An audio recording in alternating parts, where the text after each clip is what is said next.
All right, so today we have a huge treat. We have Laura Malek, and Laura Malek is one of the leaders in the Thrive organization, living in Maryland.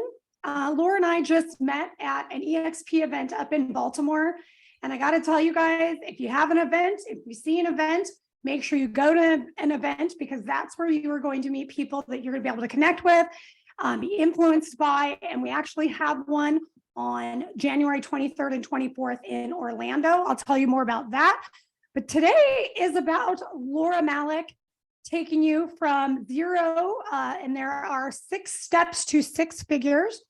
Laura, the reason why I asked her to come on is, there's a lot of ways to do business, in this business. Can you agree, Laura?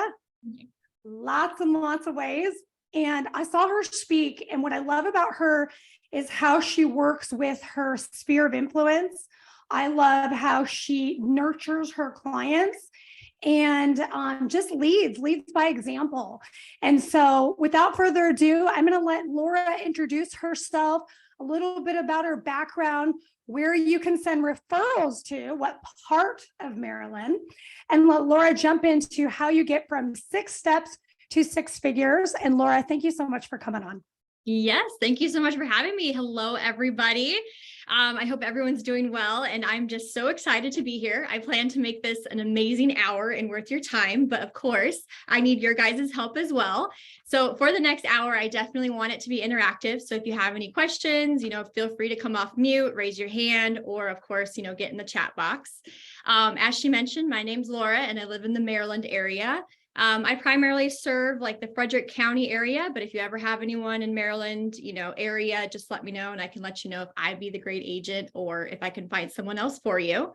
And while I'm introducing myself, I'm going to open up my chat. I'd love to know who's here as well. If you guys can go in the chat and put just how many years you've been in the business and where you guys are from. I'd like to know who's in the room with me today.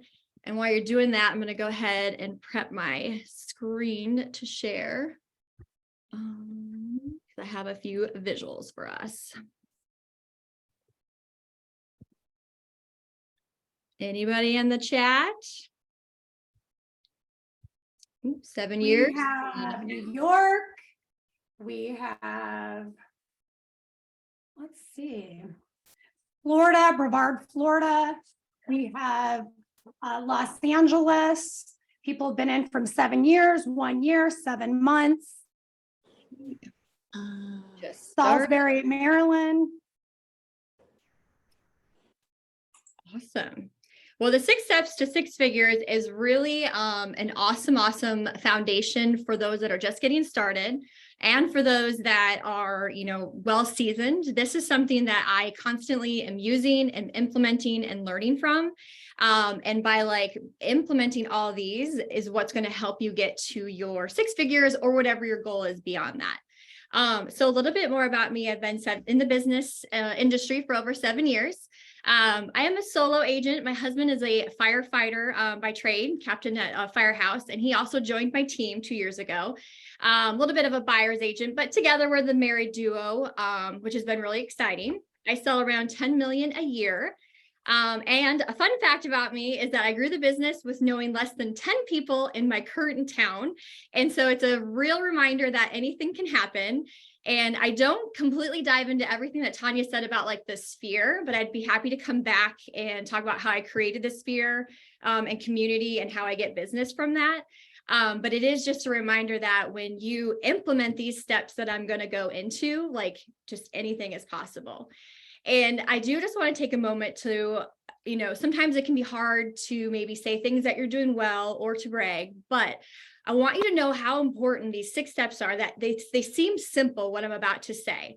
But by me taking this class years ago and then being passionate about teaching it because it was just a huge impact on my life and continuing to implement these things. So remind you, I've done it for a few years.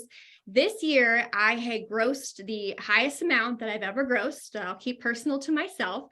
I sold the 10 million. I am a mom of 2 girls and a firefighter schedule where he leaves me for 24-hour shifts. But I went on over 10 trips this year. I worked the least amount that I've ever had to work while making the most amount of money that I've ever had. And that's what I want you to hear, that like, no, it's not going to start right away. But when you really implement these things, it's really going to help you have a powerful life.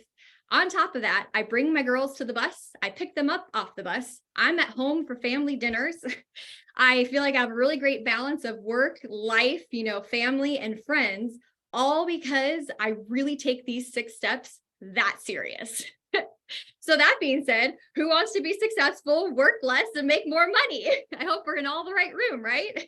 Everybody here. Yes. So a firm reminder that Tanya had kind of implemented on too is that there are ways to do, there are always ways to do things, and it's always okay to do it your own way too.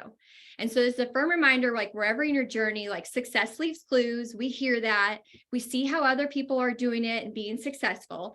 And yes, you do maybe want to go that route and try it that way. But it's also a reminder that this is really a journey that you're going on, which I'm about to take you through. And you have to do what works well with your personal life, with the season that you're going with the circumstances, and with what your goals are. And there were often times where I would get away from my journey and be like, well, someone's telling me I should do it like this. And it just didn't sit right.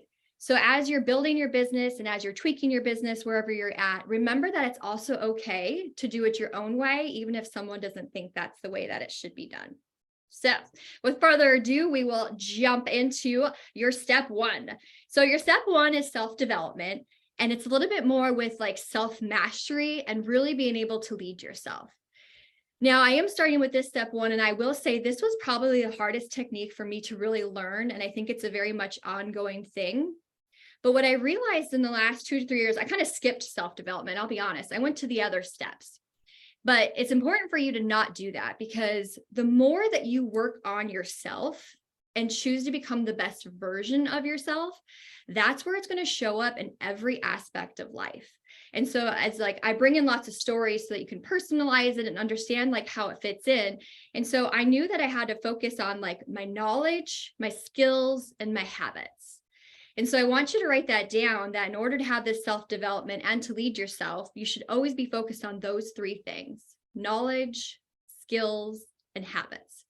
And it's those 3 things that are going to shape the business owner that you are. It's going to make you the agent that you want to be. And it's going to define how successful you are. And so what is self-mastery? Self-mastery is really, again, it's about you. And I think we often forget that. We're always looking outward. We're comparing ourselves to others.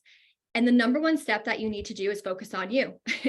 And so like you need to know your goals. And these steps are for both personal and professional to help you live that big life that you're looking to live. But you need to sit and say, like, where are your goals? Like, where are you currently at? Where are you going? You need to have that clarity around that. And then within that, whether it's you're breaking it down to like a little bit of a goal, or maybe it's a few, you really need to know your own strengths and weaknesses. And by doing that, you'll know where you're going to excel. And by looking at your weaknesses, you're going to know where you either need to get help, you need to get a training, you need to get a mentor, you need to get accountability, or you need to leverage it out. But by you being more aware of who you are and how you're going to show up is going to help you get to where you want to be faster. And when you know how to work with both of those strengths and weaknesses, you're going to be able to reach your goals. And so an easy way to look at this is that John Maxwell, he is an author and speaker. He said, be the person that you need to be now that prepares you for tomorrow. And so for me, I was always like looking at, going back to the comparison, looking where someone else was, top agents selling 50 million more than me. Like that's just, they're doing more than me. I'm looking at them. So I said, oh, when I reach that, that's where I'm going to have these habits where I'm going to, maybe I'm the early morning, I'm going to wake up early and do things like we hear what success looks like, right? Oh, I'm going to dress like that when I'm selling 50 million. Like all these little thoughts that are in your head, that needs to stop. And you actually need to be that person now. And so then some may ask, well, I don't know who that is. Like, what are the habits that I need to do? And so one of my favorite exercises that I do all the time that I want you guys to do this weekend or do soon is to write future letters to yourself. And you have to sit in space, you need to be in a good mood, well rested, sit in a safe space, no distractions. And the first one I do is like really just write where you want to be in 3 months. And what does that look like personally, financially, friends, family, work, goals, investments, health, like what is important to you now? And you would be so interested when you have pen to paper, or I like to type because I'm faster, what really comes out. So then I'm going to challenge you to actually do a year, write out 1 year and write it in present as if it already happened. Take away what you think can happen, what you can't happen. Write just who you want to be. And then the biggest one is to write who you want to be in 5 years. Now, the reason why I say this is like, so I'll be personal, like with my goal in the next 3 to 5 years, we really want to create a lot of passive income through investment properties that replaces my husband's salary at 80%. So I had to write that knowing that's what I wanted for 3 to 5 months, because now who do I need to be that's going to prepare me to be that investor? It's easy. I need to be reading money books. I need to be budgeting. I need to be saving. Maybe I need investor connections. So you see how that clarity helps you become that person who you are now, so that you know you're going in the right direction of like who you want to be. And we get so busy in our daily cycle and our life and the work and, you know, all the things that come up that we forget to take time and sit with ourselves and really figure out where it is that we want to go. And I would say that was probably like my number one tool. The more I paid attention to myself is how I know I'm getting to where I want to be. Of course, all the other steps help, but you need to really do this key. So then Laura, I love this. It reminds me of a quote that I say is, don't be a 2 looking for a 10, right? It's like the match profile. You're like looking for a 10, but you're at a 2. So if you want to be a 10, work towards the 10. Yes. And who is that 10 and be that person now, absolutely. I love that. So then the other part of this, though, is what can happen is like we looked at who we want to be and where we want to go. Maybe we're comparing. There's that gap, right? That gap is the hardest part of where we are now and where we want to be. And within that gap, like it can really create some unhappiness because we're working and we're going towards it and we want it to happen fast. And it's not happening fast enough. And we're constantly comparing. And so there's 2 things there, is that you don't want to be going from goal to goal and being unhappy. Because that's who I was and that's how I showed up. There was a time I was 3 years in the business. I had gotten out of corporate, replaced my salary, doubled it. I was making my 6 figures, and I was still telling my husband that I was unsuccessful. And he was like, "How do you define success?" He was like, "You're making all your own money. You're making 6 figures. You're in control of your time. Like, who's telling you that you're not successful?" And it was my inner dialogue, because when you reach that goal, there's always going to be the next goal. And if you don't take time, which I bought myself a sign, it says fall in love with your life. If you don't take the time to just be happy with where you're at and being comfortable knowing you're going to get where you want to get, you're going to just have that unhappiness. You're going to have a void. And sometimes it burns you out where you want to quit, because I had been there before. And so it's a great reminder of kind of the chapter, or she said the level 2 and level 10. It's also everyone's on different chapters is what I like to say. So if you're looking at me and we're in the same real estate book, maybe I'm on chapter 22 and you're only on chapter 2. That doesn't make me smarter, more talented, or anything like that. It just means I read all those chapters and you can catch up. And so when that like really clicked for me, which was a book, which I'll give you in a minute, that's when it really just opened up all the possibilities and helped me to understand these next steps, that anything is possible if you're willing to do the work. And so if you're looking for a self-mastery book, and if this is where you're at in your journey and mindset and thing, the book that was really game changer for me was Chop Wood, Carry Water. And it's by Joshua Medcalf. And he really dives into this step 1 of self-mastery a lot more than I have time for. And so I would really suggest it's great with mindset. It's great with understanding the journey, that you want to enjoy the process versus the result. And we always just want that result. We want the paychecks. We want the 10 million that we had closed, instead of actually wanting the process. And so when you fall in love with that process, again, like you'll see like ahead of you that whatever your dreams and your 5 years goals that you have is totally possible. So that being said, how do we kind of start doing our own self-mastery on a level for ourselves? And this again is it's your internalist taking time to really say what is going well. So you can do this daily, weekly, monthly. You have to come up with your habits that work for you, and they're ever changing. But if you don't stop to take the time to say, what's going well in my personal life, what's going well in my business, what's going well in my finances, I think you can kind of see that you can use these questions in any aspect of your life. We're going to focus on the business here today. But what's going well? So what's going well in your business? What are you doing? What needs to be worked on? What's getting in the way? And what are ways to overcome that obstacle? And so actually, now that I'm kind of speaking this again, that I teach it again, I almost want to call it self-awareness as step one, because you need to be aware of these 4 things so that you know that you can move on. And so when you incorporate these, this is what helps you not stay the same.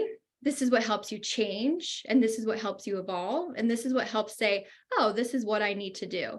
Instead of just going in the daily grind and not paying attention to where you are, you're not going to know where you're going unless you stop and take this time.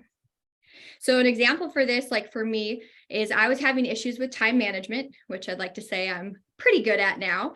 But it came to a time where I was at least good at blocking my family time and not letting work overcome that, which is a really great thing. However, when I went to go work, I was struggling with like, when can I work? I was getting easily distracted. I wasn't really holding myself accountable to what I was doing. And so what's going well? Time blocked my family. That's great. What needs to be worked on? I need to really be purposeful and better with my time that I had, because I wasn't focused on the right activities. Well, what was getting in the way? Really, it was just myself. I didn't know what I was supposed to really be doing. I was allowing distractions in. And so what was I going to do to overcome that obstacle? Well, I did a few things, but really I became proactive on the day before. What do I need to do that day? I became proactive on understanding what like my big rocks are, which we'll go into. And I was really proactive on giving myself time limits. And so I really gave myself time where I put on a timer of like, you have, 15 minutes to review your email, stay focused, get through that, and move on to the next obstacle. So the 4 is unique to you, but when you know like what's getting in the way and what are ways to overcome it, that's where my growth happened. And that's where my time management became better, because I made myself aware of what needed to be changed. Any questions on self-development, self-mastery? All right. So Actually, I have a question that maybe you can answer. Yeah. A lot of realtors struggle with self-confidence. So unless you're going to talk about that down the line here, what can you tell people about how to build their self-confidence? That I'm looking really quick to see if I go through or not. Yes, I'll come back to it. It should be in my the mindset piece. Perfect. Yes. And this will help you kind of like towards it too. But yep, I do tap into it, and I'll go a little bit more because that's a huge part of your success.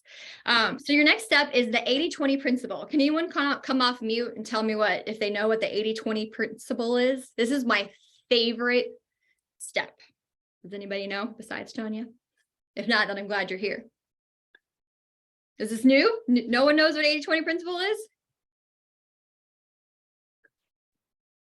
I do. Go. The weird idea that 20% of your work produces 80% of your outcome, or 20% of the customers give you 80% of your problems. It's just a really weird mathematical thing that seems to be holding true for a lot of different things. Yeah. If you focus on the right thing, that means that you can save a lot of time and issues.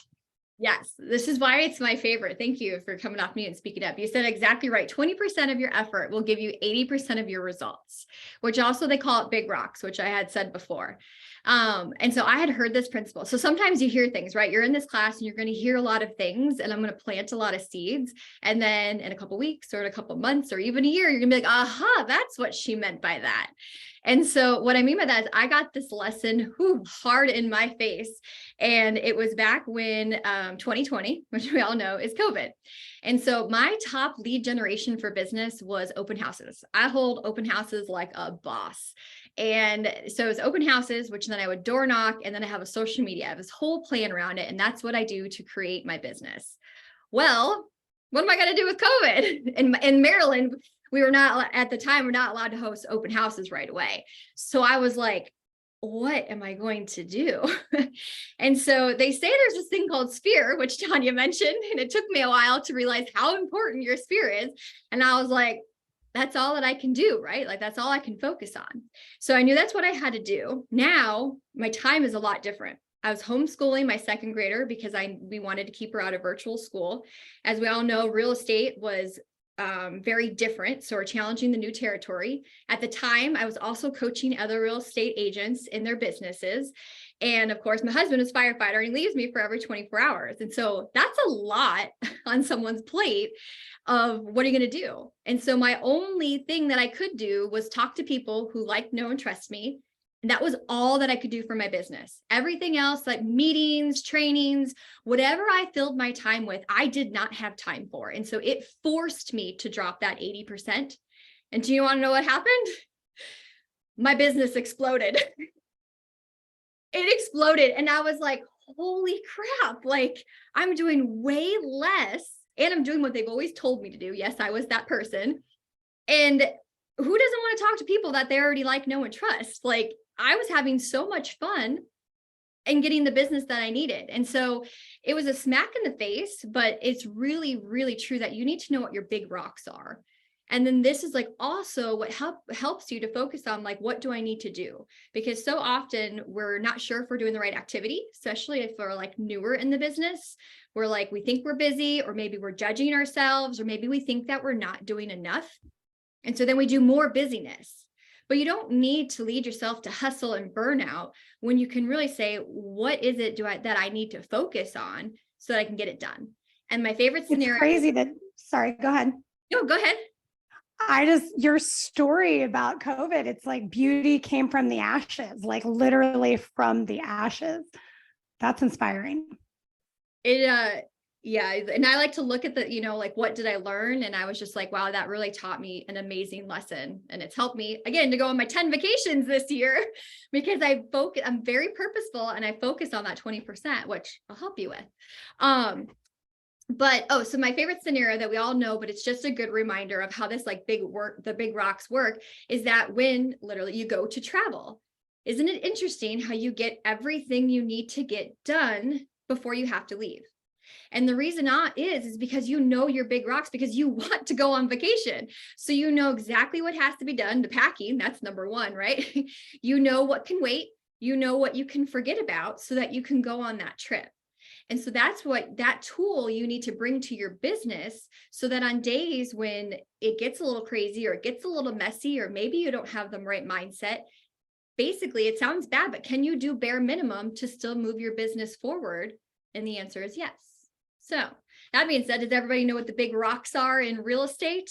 Can anyone chat or unmute and say what our big rocks are? Quiet bunch. Nobody? Okay, well, I'm really glad you guys are here today. So productive activities. Yes. Thank you, Kristen. It's talking to people. It's lead generation. It's follow-up. And that, of course, leads into appointments and getting your agreements and contracts, and then go to closing. But your number one big rock is having conversations and follow-up. And that was the only thing that I did during COVID. I just checked in with people. I asked how they were doing. I honestly actually didn't even bring real estate up, which is interesting as well. But when you ask somebody generally how they're doing, they come back and ask how you are. And then if you're reminding them that you're in real estate, it's this like full circle. But that's where it's like your bare minimum. And so what happens, we all get busy. And then even like when life got, is back to normal, I'm bringing my 80% in. I'm like, Laura, you got to get that out. But at the end of the day, you really need to make sure that you're talking to people. And so the perfect example, and like what I hear when agents are just getting started, is we want to be prepared, or we want everything to look perfect. And so your 80% is still important. It's just not as important as the big rock. And so the example that I have here is like your buyer presentation. Maybe you want your buyer presentation perfect. Maybe you want to go to a class about buyer presentation. Maybe you want to know, the scripts and things that you should say. Maybe you want to know how you want to write a contract. All of those are important. But you guys, it's in your 80%, because if you don't have a buyer, what does that skill do for you? Not that it's not important and you can't do it, but what comes first is you actually need that buyer. And so that's why no matter what you do, you need to decide what that lead generation looks like for you. And that's what you need to do first. And then all this other stuff will come into play because no one sees it behind the scenes. And that kind of helps with confidence too. No one sees that. In anyone's business, it is messy. If you want to come look at the behind the scenes with me, I'm going through my next level of messiness. I'm constantly changing things and revising things. Now I want to incorporate video. Like, it is a constant growth. You need to make sure that that's not coming before your big rocks. And that's also what is helpful is to know that you're focused on the right activity. Like, there was days where I'm like, gosh, I feel like I did nothing. But if I know I had, maybe my minimum is 1 conversation, maybe it's 5, it's like 10, like whatever your goal is. If I know that I had those conversations, I can feel good about myself. I can have that confidence that I did do the right activity because I was, focused on real estate conversations. And now in the evening or in the morning or at a different time, I can work on that buyer piece. I know the first time I went on my listing appointment, you guys, I put that listing presentation together the night before. But I had the business. Does she know? No. Is it 10 times better now? Yes. Am I still changing it? Yes. So that's why when you're looking at your day and your week, I'm going to tell you, a lot of agents say they're busy, and I call that bullshit. I'm like, no, you're not. Like, you're putting that on yourself. There are a lot of things that you're doing that you don't need to do. And when you really take time to focus on what you need to do, you'll see that the other stuff will come. Sometimes it's just not needed, or eventually you can leverage some pieces out. So going into it, then you have your big rocks, right? But what matters the most? I'd love to see in the chat box. I can't see everybody by hand, but who loves a to-do list? Type in Y if you love a to-do list and you love to mark it off when you get that task done. Or maybe I'm the only one. Anybody like, okay, I see a few yeses. Yes. Okay. Well, unfortunately, I'm here to tell you we're doing it a little bit wrong. You can still do your to-do list, but here's what you need to be careful about. When you're doing your to-do list, do you know what happens often? Is you go towards the easiest task first because you want to feel good about yourself and you want to mark it off. And that is not a big rock. So it is okay for you to write a to-do list. I'm not saying that you have to take that out completely, but you actually need to switch that to a success list, which of course I have another book for you guys, to what is the big rocks that has to be done. And then I can do the other things. So again, for one would be like, did you make your phone calls versus did you put your buyer agreement together? Did you did you take a training on your database versus making phone calls or doing a follow-up or, showing buyers some houses or something like that. And so that's why you need to be careful with the to-do list is you need to make sure that you're doing the right activities. And so then when you go towards more of a success list, you can then go to your to-do list and like finish up from there. But we like that gratitude of like, oh yeah, we did something good. I have my notes down here so I don't miss anything. Okay. And so then with your time, it's also being proactive of managing your time, which I kind of talked about in the beginning. But a lot of times we're very reactive and we're letting other people run our day. And so really being purposeful of, again, looking at the next day, what really needs to be done? What do I have upcoming in the week? What do I have upcoming in the month? What are my top 3 or 5 things? If that gets done, then I know the rest of the day is good. Because buyers are going to call, clients are going to call, you're going to get sick, family's going to call. There's always going to be distractions. And so that's basically, again, why you need to make sure that you have your bare minimum pieces done so that it allows for the other stuff to come in, but it doesn't hold your business back. And so this is really a huge, huge habit to work on, and I'm ever changing it. But I have a book for you, and it's called The One Thing, which is written by Gary Keller. Very, very simple read. But very powerful. And in there, I'm not making this up. Like I got my knowledge from books and other trainings and things like that.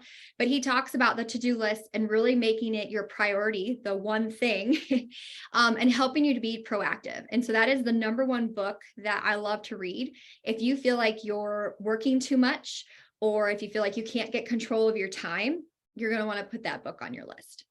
The one right after it that I feel like goes really well together is Atomic Habits by James Clear. Have you guys read that? I'm sure there's a lot of yeses. The Audible is really good. Yes, it is. Like, I love those two books together because it's just a reminder that it all just starts with, one habit, start small and get bigger. And that like kind of wraps up the 6 steps that we have here too, is that you just need to start with where you are and like build from there. And then my last, because I'm very passionate about managing your time, the last book that's really helpful, if you've already read those two, is The 12-Week Year. Has anybody read that book? So I also have started up some workshops too, so I can talk to Tanya about doing that. But I love the 12-week year because a year is so far away. So this is really you focusing on that next quarter, which makes it personal, which makes it achievable and doable. You're like, okay, what's going on in January, February, March? It allows you to figure out like what season that you're in. Like, is real estate busy during that time? Do I need to be more focused on lead generation? It really breaks it down so that you have goals that are achievable and you're going to see results within that 3 months. And so those are the 3 books that on your journey right now, if you're feeling like, I don't know what I'm doing, I'm working too much or anything like that, this is where you're going to want to start, is on step 2. And you guys, these 4 books is exactly what I talk about. Laura, I feel like you are my soul sister because the 12-week year too, I will tell you, a lot of people get coached by a lot of people, but doing the 12-week year is one thing that's actually changed their business and their life more than anything. So listen to her. I would agree. It was a game changer for me because it also we're living life. It's personal and professional. And so it really let me honor, so summers are busy for me with kids. They're home. And so my lead generation in my business looks a lot different than it does in the fall, but I'm okay with that because I know my very bare minimum that I'm going to do, that I'm going to keep things going. And yes, read it. It's just a game changer. Which then just kind of finishes it, is that most people think they lack motivation when they really lack clarity, by James Clear, Atomic Habits. But this is how it helps you realize that you're just lack clarity. If you know what you need to focus on, if you know what you need to implement, then you're going to do it. And so again, internalizing, where are you at? Where do you need to grow? The more clarity you bring around any of these steps is what's going to help you get further. Step number 3, halfway through, and it's 12:30. We're doing great. So step number 3 is being purposeful. This is, sometimes it's a skill, but being purposeful is really being willing to slow yourself down, which can be very hard, and taking time to see if you can add on, if you need to adjust, if you need to get better, or if you need to change. And you can use this model in everything, but really being purposeful is kind of like knowing what goal you have. And then kind of finding strategic options and how to reflect. And so what I mean by that is if your goal is, I'm going to bring it to personal because it's easier. But if your goal is to run a marathon, your strategic options are reflect, how can this be done? Are there good ways to do this? Yes. And then you're going to look for models to follow, so systems and tools, who's done it before. You can Google how to run a marathon. And that's going to help you. You can attend trainings, you can get mentors, you can get people. But basically being purposeful is a reminder of don't do it yourself and don't think that you shouldn't follow proven models. And so I have here written down, it says, if you only copy best practices, you'll always be one step behind the leaders. Versus if you never copy the best practices, you're going to have to repeat all the mistakes on your own. Neither of those is wrong, but don't we want to get where we want to get faster? I can go try to figure out how to run a marathon on my own.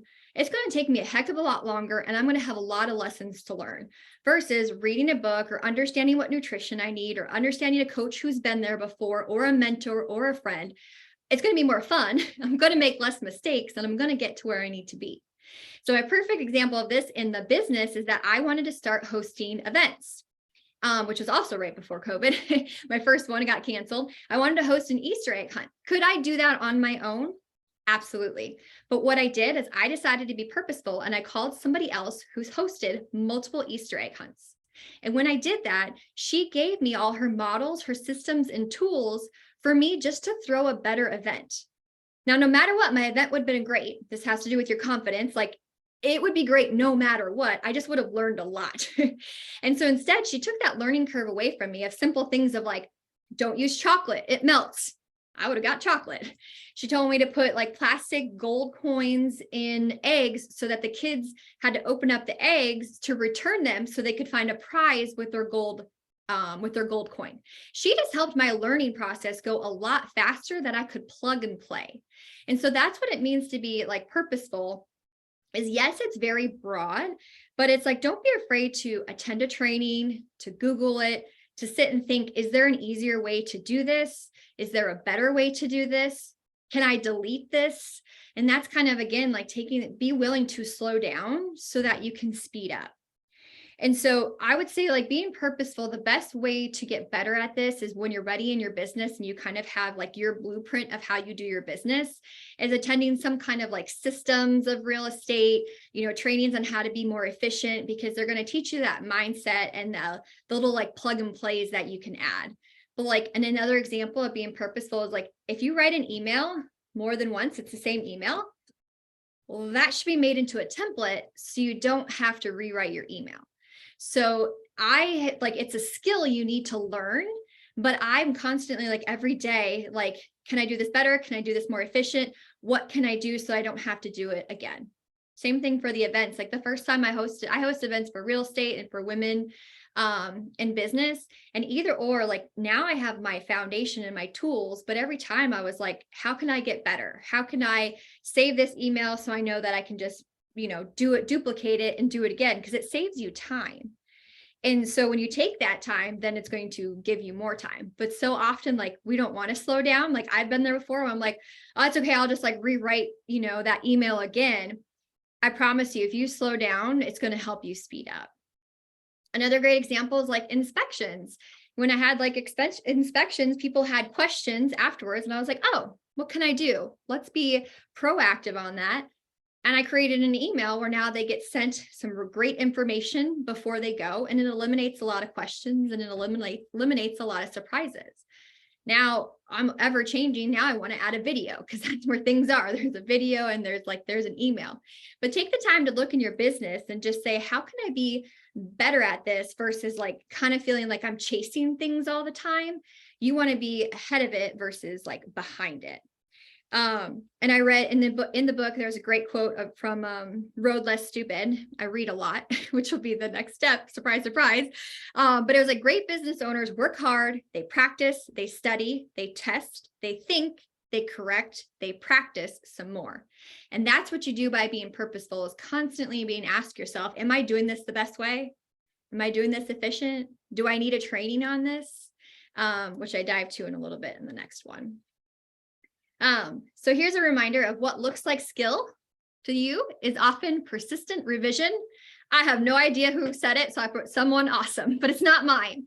But this was really powerful for me and a good confidence booster of like, when you see someone else and you're like, wow, they're so good at it. The reason why they're good at it is because they've done it over and over again. And they fixed it. So same thing with like, scripts and like verbiage and talking to people. My buyer like presentation is really good only because I revised it like 50 times. And so like, you'll get there too, but also use my buyer questionnaire because it works. So there's both. But when you see someone and you're like, oh my gosh, they're so good, just know that they went through that process and that journey, like to get there, and you're going to do the same thing as well. So recapping here, you have your, self-development, you're working on yourself, you're being happy in the journey, you're being happy with where you're at, but you're really taking the time to internalize and like, is this feeling good to you? What needs to change? What are you happy with? Things like that. Then incorporating, of course, the 80-20 principle, and really it's time management, but that sounds very boring. So that's why I just use the 80-20 principle, but making sure you're being proactive versus reactive, and then really being purposeful with what you do. And how can you cut back time? How can you replace? How can you make things repeatable? How can you make it better is really what's going to help you in your business. So, and then moving forward, told you the books were going to come. Always be learning. So they say, I wrote here, high achievers reach their goals by making training, education, self-development one of the foundation pieces in their action plan. So you do want to have this maybe in your top 20%. However, you don't want to learn just for learning's sake. So kudos for you all being in the room today, taking time to learn what steps and foundation that you needed in your business. So I appreciate you guys taking the time. And I hope that's what you needed in your journey and why you're here. But think about that when you are looking for the right trainings, don't get distracted, because that's again goes to the 8%, that agent that says they're busy and they're attending all these trainings and it's making them feel good. Don't go to a FSBO class and learn how to convert FSBOs for sale by owners if you are not going to call for a sale by owners. And that's yes, I like to say, just don't train yourself to death. You don't have to feel guilty that you're not on a training. If you're not going to do it, don't do it. Yes. And that training will come around again. It's just not what you need, which also helps you with like the seasons in the 12-week year. You know, we want to know it all, like, you know, talking about like the investing and stuff like that's for me next quarter, because this quarter, which I'm going to talk about right now, is like events. I'm really being purposeful on making my events even better. So you kind of look in your business and what do you need to know if you're reading the right book, to know if you're going to the right training, or to finding like that right mentor or coach. That's how you know you're doing it purposeful and not learning for learning's sake. And so for that example that I throw events, like I wanted to get just even better at it. So I attended 2 different trainings, and then I found a mentor that helped fill in the gaps for me. So like I knew that was my priority, and any other training or book needed to wait until this piece got done. And so that's the easy part about learning. There's books, trainings, mentors, coaches, podcasts. Now I'm going to tie the 2 together of being purposeful is we know that this is very important. Can you also utilize it during a time that you're doing something else? And I'm not saying that you have to, but that's being purposeful, is that you could do it in your car. I do it a lot when I'm getting ready, you know, things like that. Like, I actually like it. I thought I wanted music when working out. And I love listening to a good podcast while running, because I'm also like, it does something for my brain as well. But that's also like being purposeful, is we know this needs to be done. Can you clean? If you're cleaning or doing laundry and put a podcast in, like that's being purposeful of like, what else can I do that's going to help my business? That's not going to take time away. But all those things are good, and you want to be incorporating that. And that's a constant thing of constant learning. I know a lot of women that do it when they're putting their makeup on. I mean, we take like how long to get dressed? Well, and that goes like back to like being purposeful too. And you get more purposeful when you just say, like, it was a word for me, like a word of the year. Like when you make yourself aware that that's what you want to focus on, it'll start popping up everywhere. But someone was like, I make a list of people who I need to call back. And she doesn't do it at that time. She does it when she jumps in her car, because she knows she's going to have 30 minutes where she can make these phone calls, where she doesn't feel like she needs a computer. So tying it back to like the purposeful, like it's just constant revision.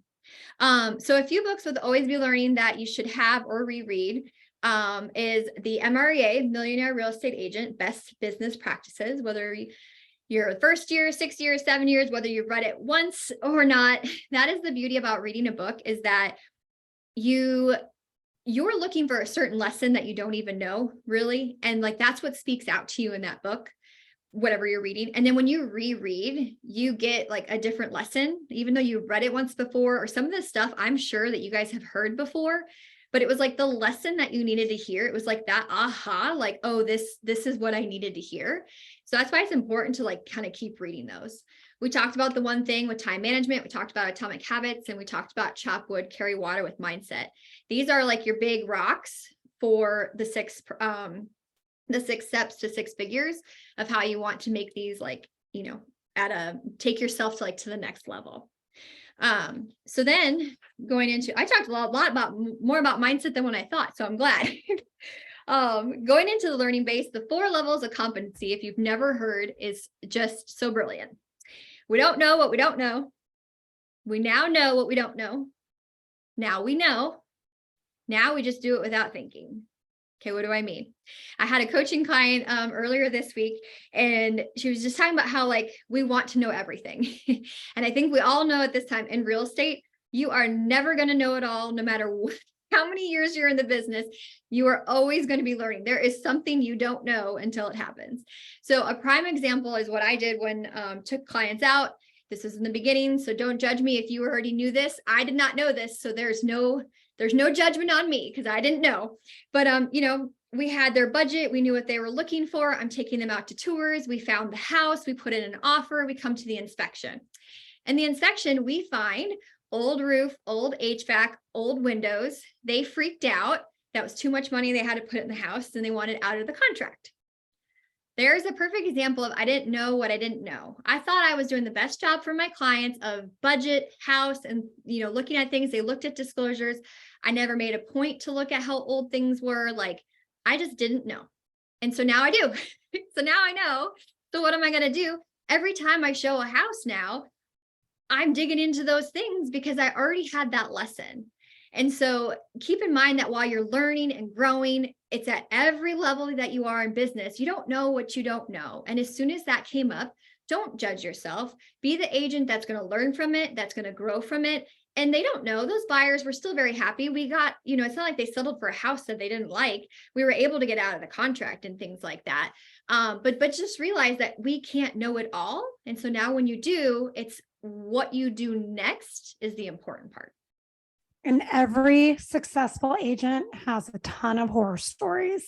It's all like those lessons and toolballs you need. And I swear it's this journey that kind of stinks, but it's this journey that gives you the confidence. So I was told don't take a buyer out unless there's a buyer agreement. Guess what? Did I do it anyways? Yes. Did that person ever buy a house and did they waste their time? Yes. No, they did not buy a house and they wasted my time.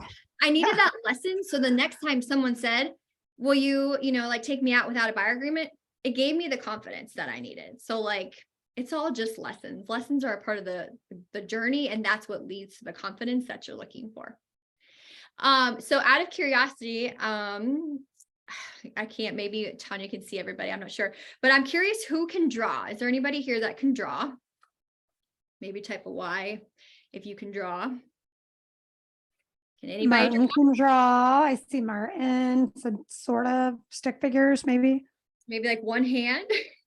All right. So you know what's interesting? If I ask that question to a bunch of kindergartners, they're all going to raise their hand.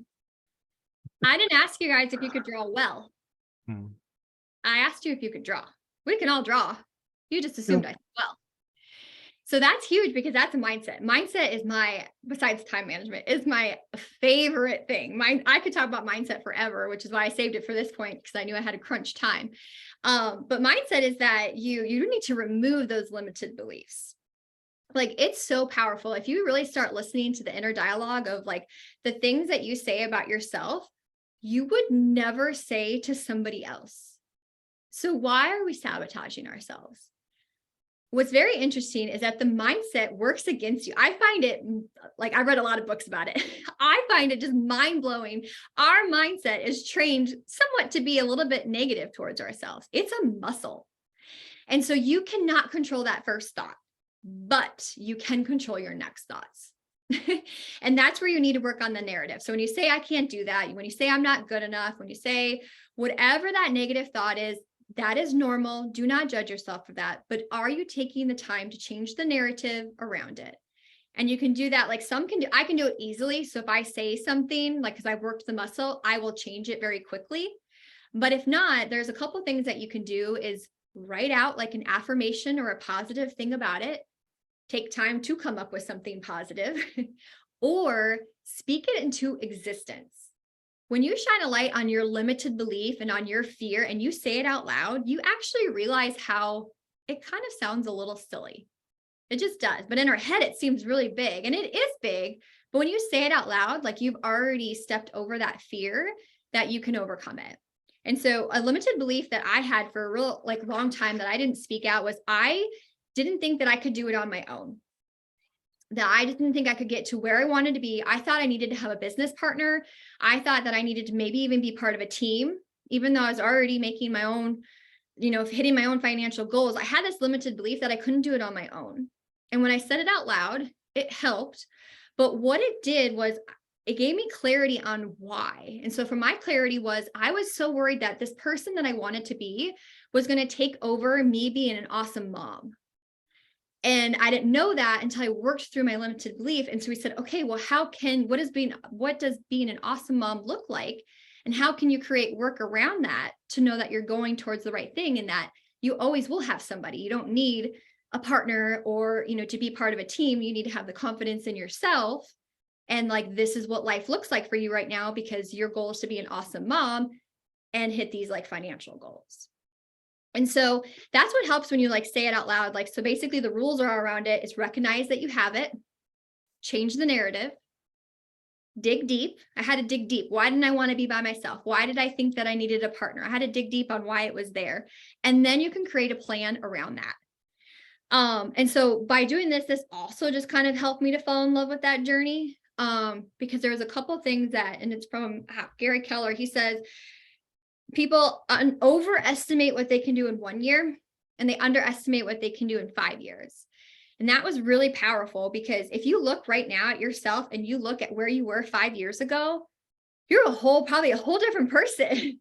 And so it's really like opens up your mind of like where you can go. You can be anything you want to be. You can do anything you want to do. You can create the income that you want to create. You can create the team that you want to create, whatever you want to do, as long as you're willing to do the work and wait.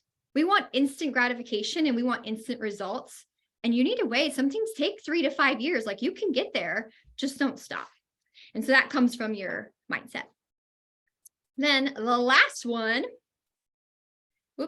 is accountable, which sometimes people cringe, and I'm going to change your mindset around that. But here's the thing. We always show up better for somebody else than we do ourselves. And that is the hardest part, I feel, being a real estate agent. If you are choosing to do it on your own and build your own business, you are okay letting yourself down. You just are.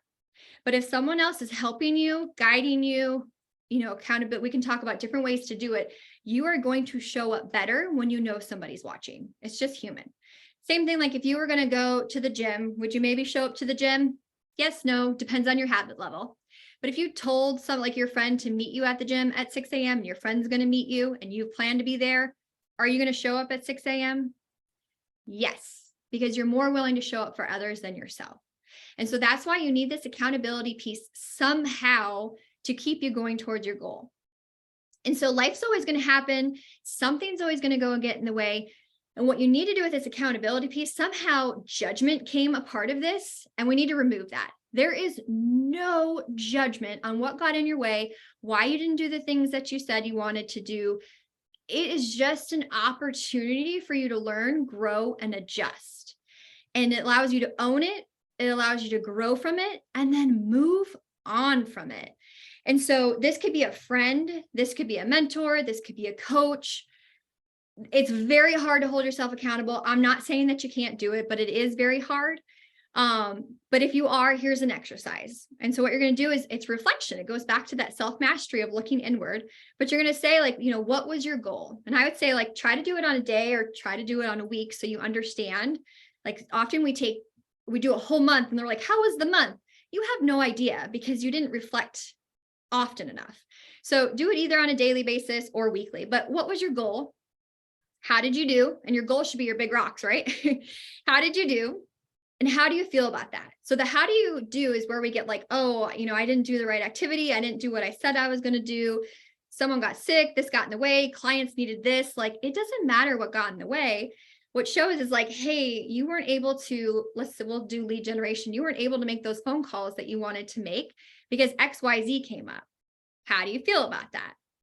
And so then it's like, well, I really wish that I could have done that if I would have managed my time better. Like, this is why you want to talk it out loud, like to somebody else, because clarity comes from this piece.